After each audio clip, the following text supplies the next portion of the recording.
Good afternoon, James. Nice to see you. Afternoon, right before noon. Midday, yeah.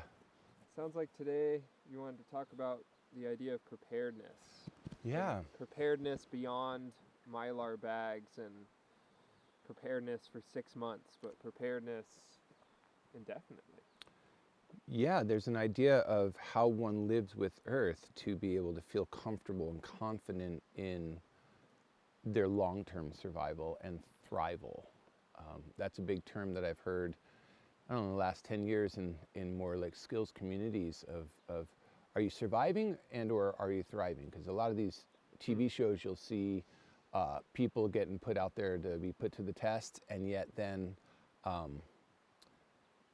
they're just struggling the whole time. Yeah. And they make it through, yet they're not thriving. And that's the concept of how we engage. Are we just existing, or are we actually flourishing?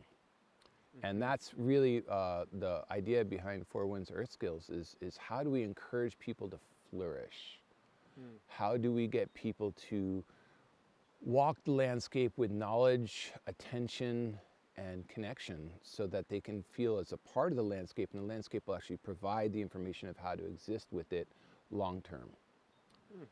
And to me, when I hear people talk about calamitous events within the earth, or financial institutions falling, or empires dissolving, I think to a point that this is only the latest iteration of that, where these things have been going on for thousands of years, and we exist in it at this time, so it means that much to us, yet it's not different from what humanity has had to deal with for a really long time.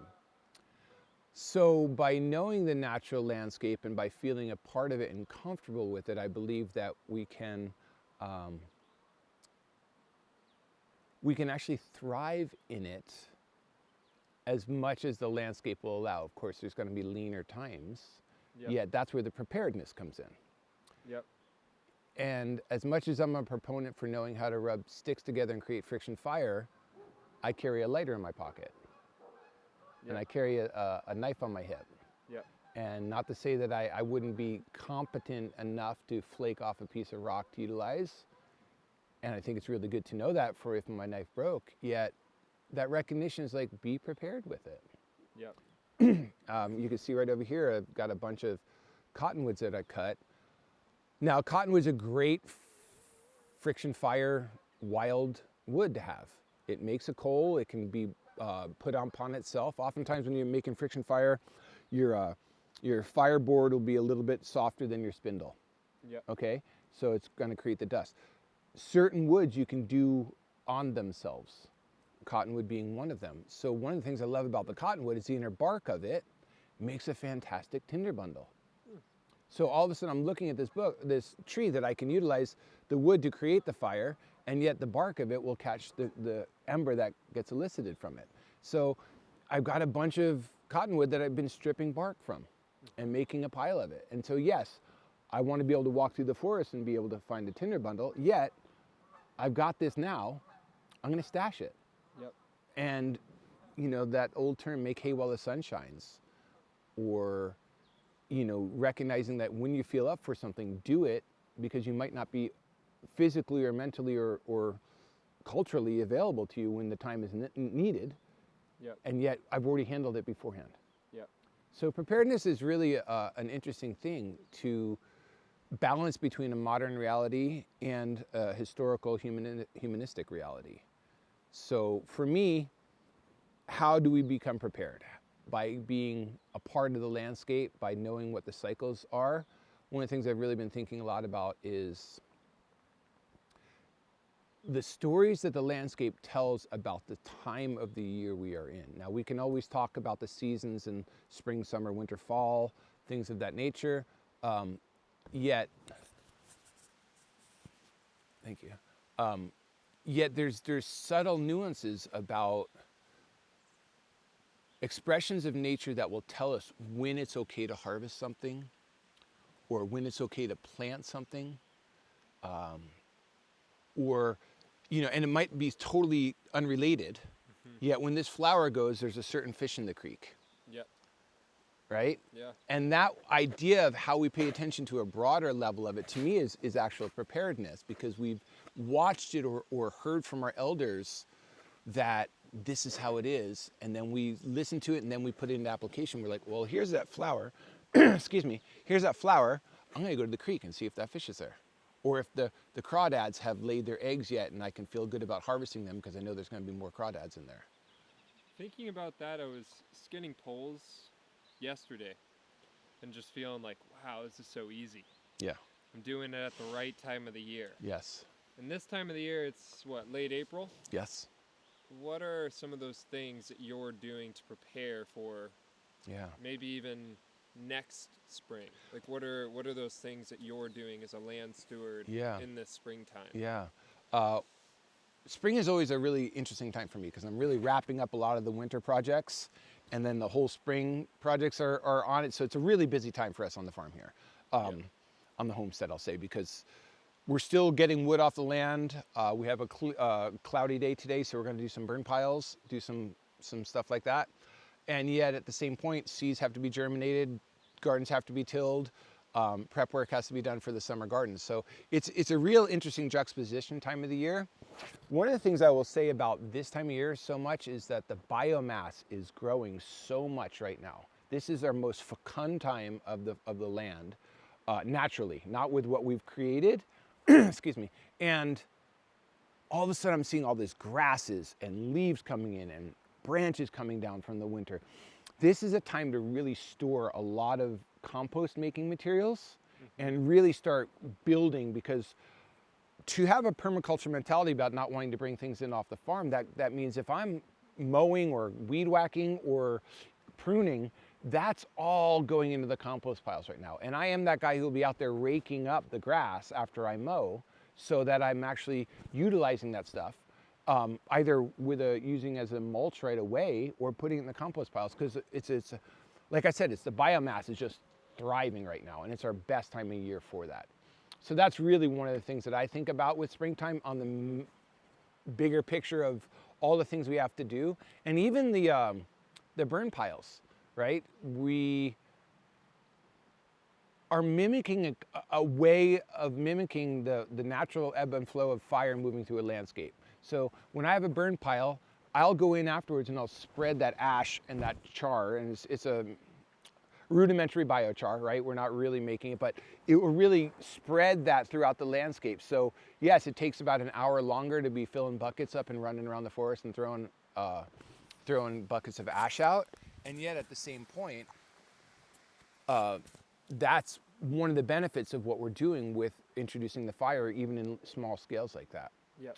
It's one of the things when I did this burn yesterday and a couple days ago, to really see, I really wanted to, just to preface it, I was able to put fire back on the ground here. And smaller areas, very intentionally. And yet, I'm really looking forward to seeing how the land reacts to having fire, not just in a burn pile, but actually moving fire across the landscape. And how the trees that got, charred are gonna respond to it, how the vegetation's gonna come back from it. And to me, that's really exciting, right? And that's something I can only do in the springtime. Yeah. And also the herbs are coming up right now. So I was walking through the forest yesterday saying, hey, good to see you again, right? Just this idea of wait a second, now I can really see where the stands of the plants that I might not be harvesting till the fall, but I'll see the stands of them coming up now. Or certain medicines. I have a friend of mine who wants to go out and harvest Aurelia, California spikenard, with me. And we'll talk about this in a later date. Maybe we'll go harvest some together. Yet there's a different medicinal property of the spring root compared to the fall root. So I want to pay attention to those things as well, to like, oh, wait a second, this here is way more of that lung support. Springtime, let's go get that root. And so I'm watching the sprigs come up and recognizing like, oh, you've traveled since last year. I see you have some new babies, so maybe I'll feel better about harvesting you. Or, wow, you actually died back over the winter, didn't come back. Okay, move on. Yep. And so these are all things that I'm paying attention to, and a lot of it has to do with the songs of the birds. days like this is really sweet because I can walk out in the morning and listen to who's awake and here now. And who's here in the beginning, early March, is much different than late April as far as the traveling birds. And that will tell me, okay, cool, now it's time for the apple blossoms to pop. That one showed up now. Now I'm gonna go see about the apple blossoms. And to really pay attention to the whole synergy of nature. And again, they might not have anything to do with one another, but I'm a conduit that I can kind of make that connection. Who taught you to pay attention like that? Oh my gosh. 'Cause it doesn't sound like you learned that from a book. It sounds like a lot of it's your internal. There is internal, and yet people have been paying attention forever. Yeah. They needed to. And that's one of the biggest issues about this society over the last couple hundred years is we've stopped paying attention to nature. Other than most, as a society as a whole, not a lot of individuals, because their lifestyle and livelihood depend upon it. Yet, you know, there's definitely individuals I can say that shared that with me.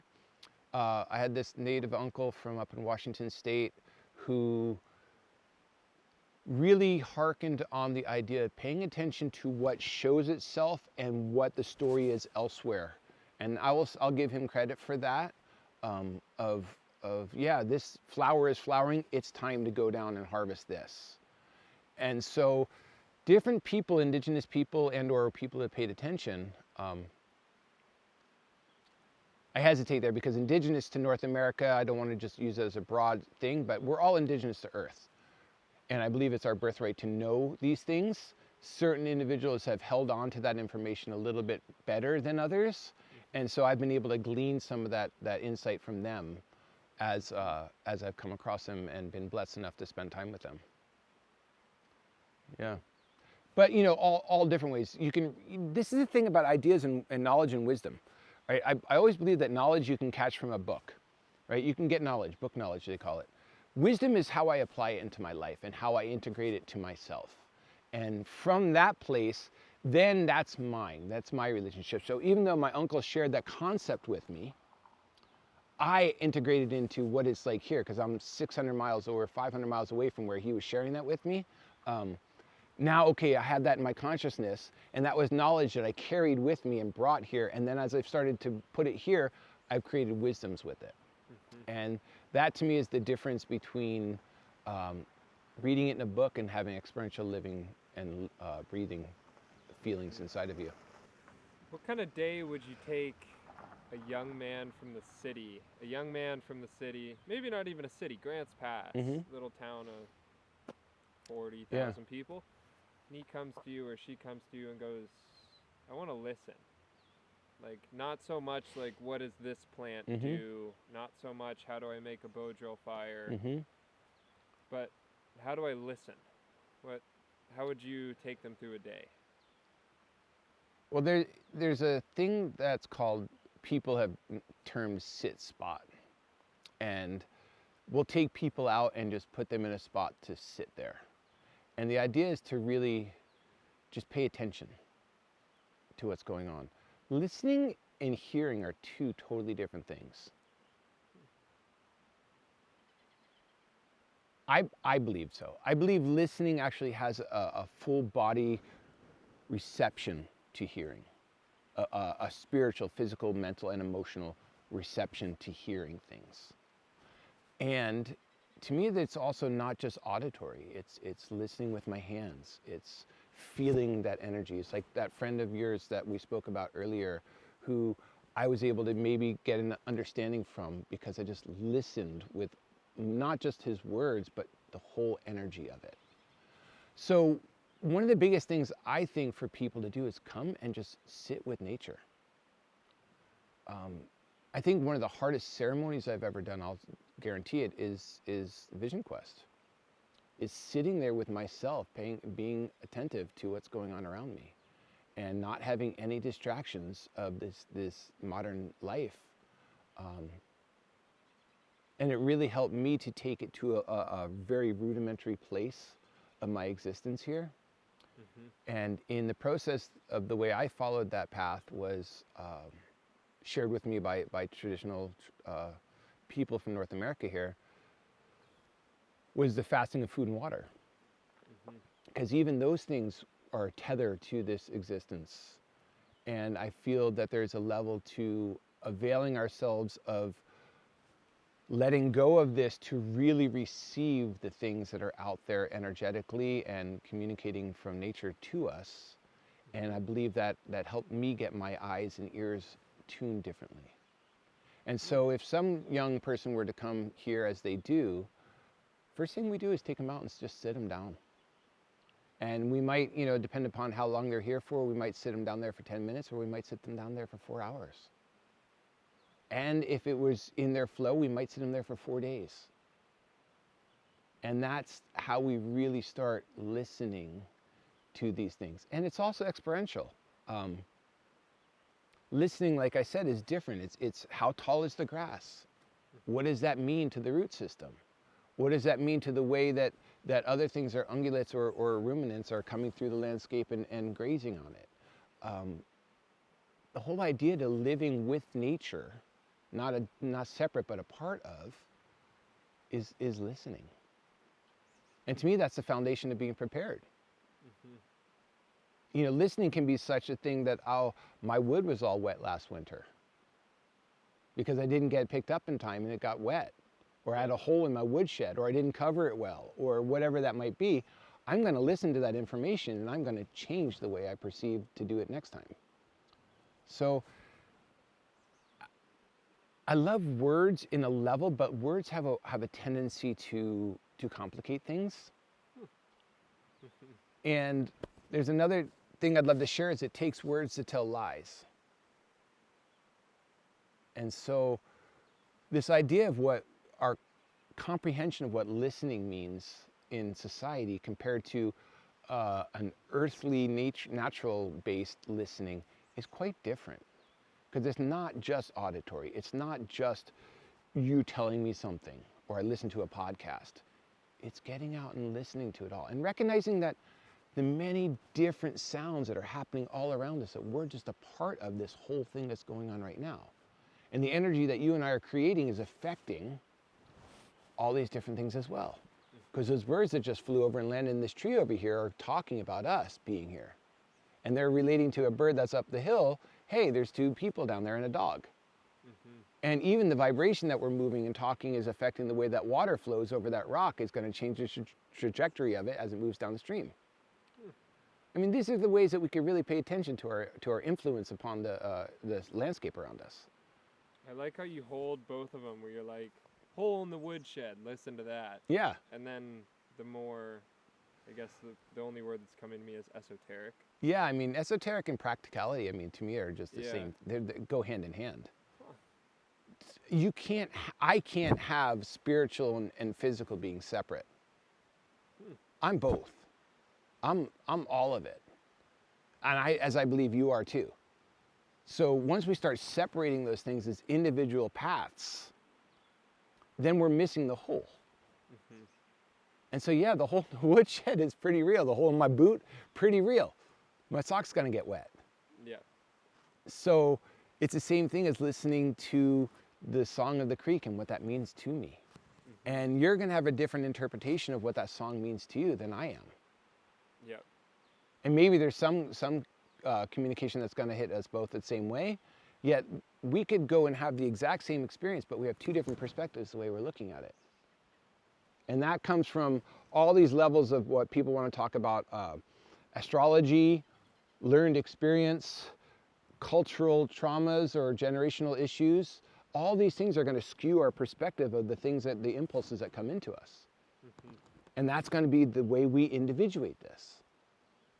You and I could look at this tree and we're going to see shadows differently because of even this 3 feet of separation, the way the sunlight's hitting it, we're going to see different things in there. How many times have you ever had someone show you a cloud and say, doesn't that look just like a lion?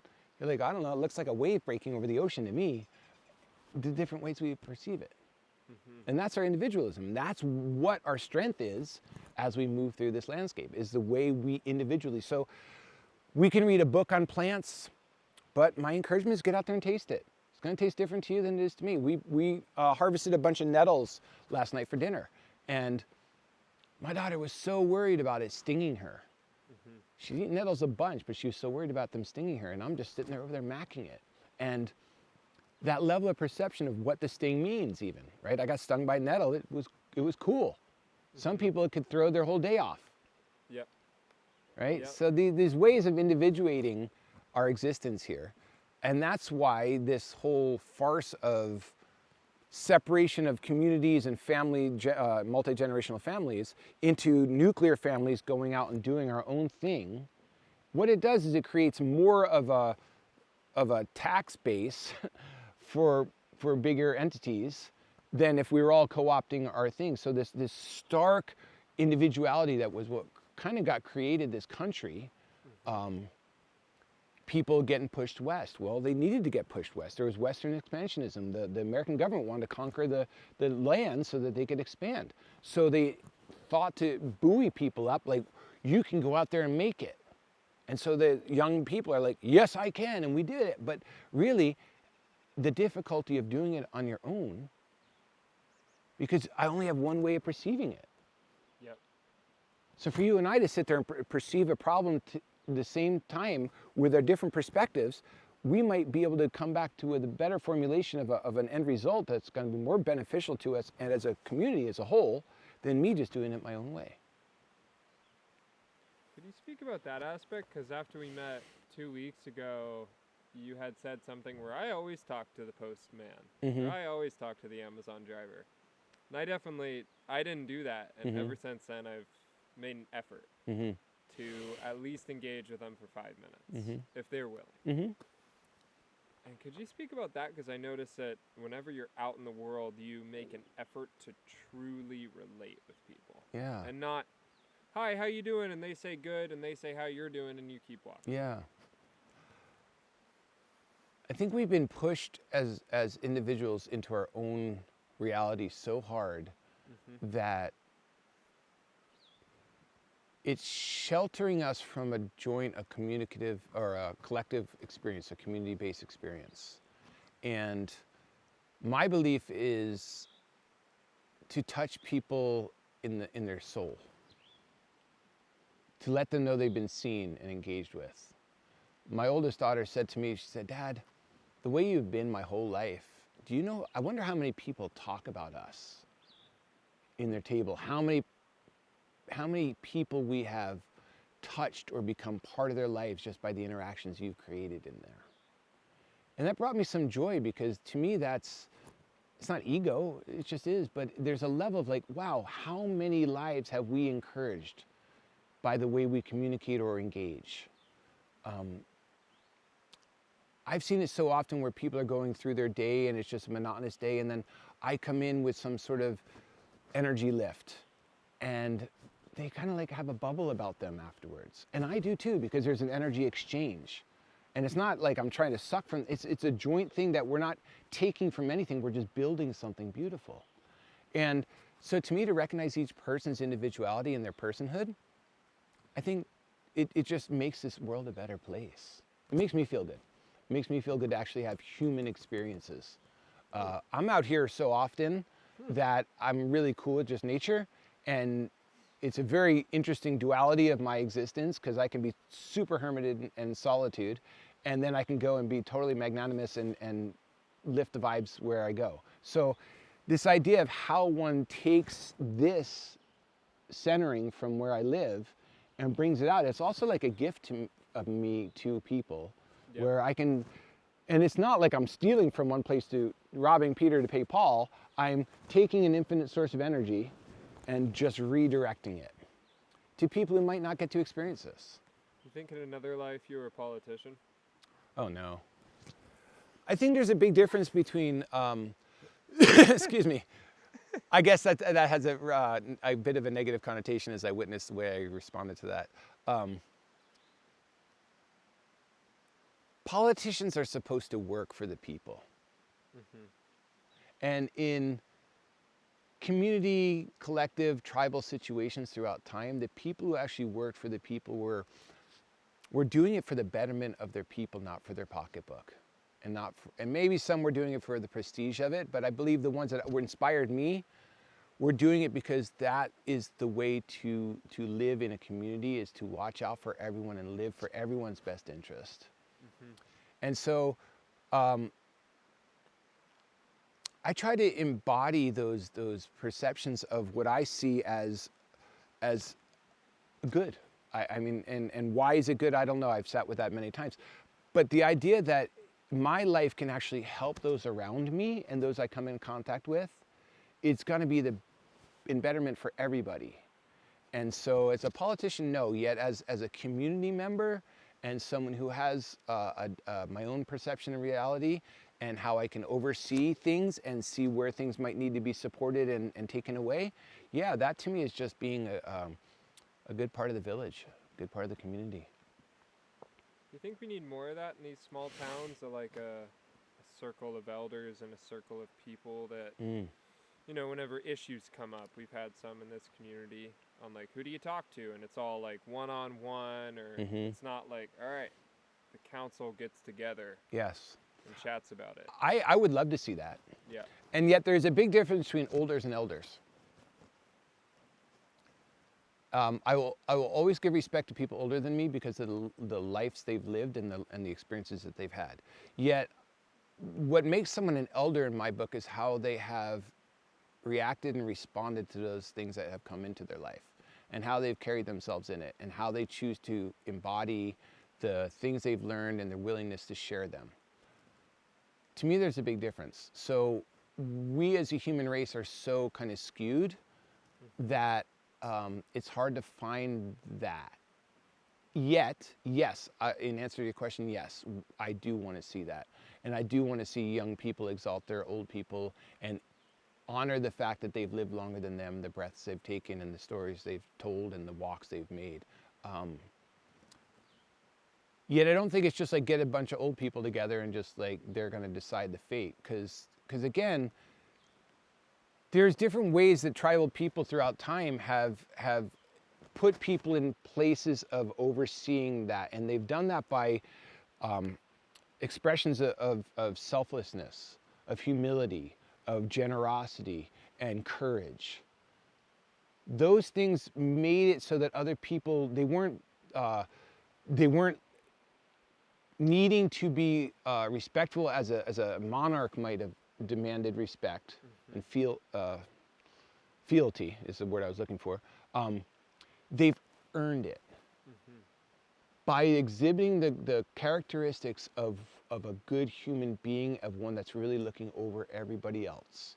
And to me, that's what, when I see that being the elevating signatures, that's what I want to look for in elders around me. I want to look for those ones that have been courageous, have been compassionate, have been generous, have been intelligent. That to me is what separates the olders and the elders. And so yes, I do want to see that in our communities, and I think that even a start at that is really beneficial.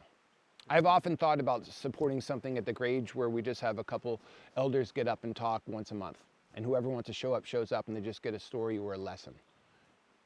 You know, what's one of the best things you would share with a young person nowadays? Yep. Not about your political perspectives, yep, not about your economic, but as a human being, yep, what have you gathered, and can you take those things out of your baskets of experience and put them on the table for some young people to take a look at? I think that would be really beneficial, and I think it would be congealing to our community as well. I'd support you on that. You know, it's one of the interesting things. I heard this thing the other day about, you know, 50s. I'm 53 years old, and I'm not old, but I'm not young. Someone put it the other day as like, I'm a freshman old person, right? If you were looking at like a high school reality, right? Like I'm a freshman old person, like just coming in, kind of like. Yet I've lived enough life to have some experiences, and yet I'm not old enough to feel like I really, I could just, like you said earlier, just sit around and, you know, share the stuff. Yeah. I'm still out there doing it, and I'm encouraged by other people who want to do it, and I want to encourage other people who want to get out there and do it. And so that to me is the whole idea of what we're doing here, is this idea of like, yes, I've had 30 plus years of experience doing this, which is a long time. And yet I'm still gathering these experiences every day. I just put on a clean pair of pants this morning, and like, they'll be dirty by this afternoon. Yeah. Yeah. And that way we can be examples for others too. That I don't want to just sit in a rocking chair on the porch and talk about my glory days. I'm still making them. Mm-hmm. And so as we're moving through this, yes, how do we support our elders? How do we support our children? How do we find that place of where we are generationally within a community? And how do we live that? And one of the things I've always shared with people is live each decade to its fullest. I've seen through my time and my witnessing of life that each decade holds very poignant parts of a lifetime. So where you are in your early 20s is going to be completely different by the time you're 29, turning 30. Could you run through them as a man, like what you see? I guess start my journey. Well, I'm going to start in my teens, because my teens was a moment of passion. And I think passion was created by almost rebelling against the things that weren't feeling right to me as a young man. And my ideals were very black and white, very cut and dry. And as I moved into my 20s, I started settling down into this kind of idea of, how do I start, instead of just talking about it and acting on whims, how do I start integrating them a little bit more into a tangible reality? And from that place, the passion is still there, yet it's tempered a little bit. And then as I, eclipsed out of my 20s, that thing that people call the Saturn return, right, shifted my whole way of relating to my life. 30s for me is this time of like, just vitality, and I'm gained a little bit of the knowledge that I got through my teens and my 20s, and yet like I'm strong, I'm able, I'm ready to make these things happen. And then 40s to me was really a very, I was charging it on the land here. I moved here when I was 40 yet, or 39, and yet there was a gentling of that. There was a more like, even though I was charging hard, it was like cruise control. Like I felt confident in myself, my abilities. I was still learning, yet I had a lot of experiences that I could just go do things. I wasn't figuring it out as I was going. Like rather than using a cedar post, go find a dead ewe and use that one instead. Yeah. It's gonna take a little more time, but it's gonna last. Something like that. And so that idea of a little bit more gentling from the burning push of my 20s. It's more of like, as you started a burn pile and the fires are just going up and the flames are 12 feet tall because you just threw a bunch of live oak on it and it's just going, to when you're just moving this stuff around and it's a little bit more settled down. It's like you watch and that's why I always say the fire will show us life if we pay attention to it, if we listen to it. That burning of our youth settles into a nice steady flame.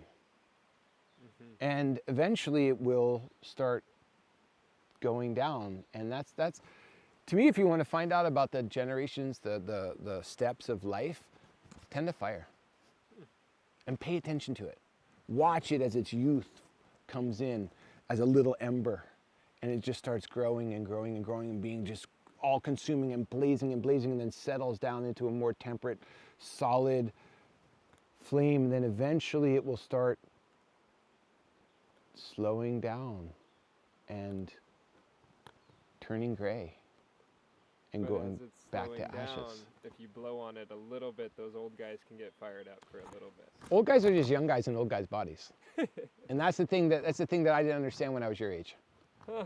I saw old guys, I thought they're always old. Huh. And now the way I look at them is I look at them as who they were when they were 25. When I see that old guy cruise around, I'm like, that guy was a strapping buck, right? He might be old now, just shuffling down the street, but I don't see him I honor him and acknowledge him as such, yet in my mind's eye, I look to see that guy, he was strong, or that guy did some things in his life. Yep. You know, when you got those face tattoos in Polynesia back in the 70s, something was going on. Mm-hmm. And so, yeah, those old guys get that fire lit up because they're the same young guys. They're just stuck in the older guy's body. It's one of the interesting things about getting old is the way you relate to life changes on some levels, but you're still the same person. Oh, one of my favorite things when I was younger is watching like old guys around these ceremonies where I'm trying to be super reverent and they're just joking around with each other like they were 15 years old. Yeah. Tying each other's shoelaces together so when they put their shoes on, they fall on their face and laughing at them, right? And, you know, and just recognizing I'm trying to venerate these guys and they're just being just adolescent. And even though they just sat there and called the spirits and made this amazing things happen, like connections between supernaturals and practical reality, and next thing I know, they're joking around and telling stories and being just humans. I remember that moment too, of that hitting me. Like, what? We're all here being really reverent. And that was difficult for me. What's going on here? It's difficult under the auspice of, and this is my own perception of this, I wasn't raised like this, okay? I wasn't raised like this. I wasn't raised to have reverence for the land. I wasn't raised to have, to go outside to find my relationships. I was told to go into a church and have someone else talk to God on my behalf. I was told that food came from a package in the refrigerator or on the shelf. Mm-hmm. I was told that my entertainment came from a box with somebody else's imagination and story coming through it.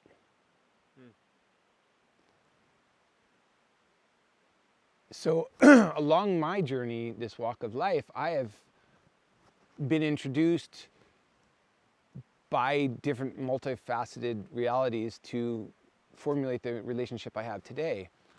Yet people who are raised with that, of course they're going to formulate their own relationship, I'm not disrespecting that. They were raised with it. It's just a part of life.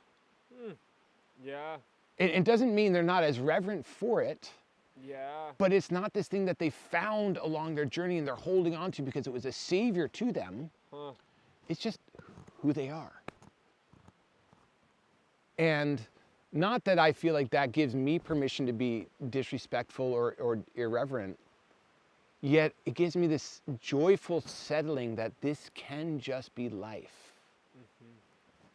It doesn't have to be something I'm putting airs on about to show up in a certain way. Not to say not to dress up or be respectful or do the hard work, yet to just be more at ease with it, where this is just life. And that's the thing, people want to come out here and they'll be like, oh my gosh, this and that. And it's like, it's just life. Yeah. And it doesn't mean it's any less special, but it's just life. And like me going to LA and hanging out, oh my God, I can walk and go get a coffee? And they're like, yeah. Of course. Yet, will they come to your house and pick raspberries? They're like, oh my gosh, these things just grow on bushes. Uh-huh. You don't have to buy them in a plastic Driscoll's container, pardon me, trademark. You know, the idea of buying them in a plastic container, just the ways that we have our relationship. And like we spoke of earlier, to become a whole human being, one must look at life from many different perspectives.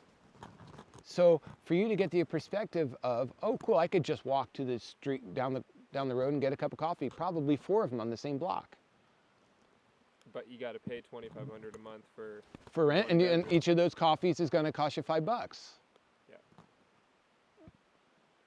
Right now the chicory's coming up, and it's not a great time to harvest chicory, but it's a great time to notice where they're growing. Mm-hmm. And roasted chicory makes a great coffee substitute. I mean, it's not coffee, yet coffee doesn't grow here.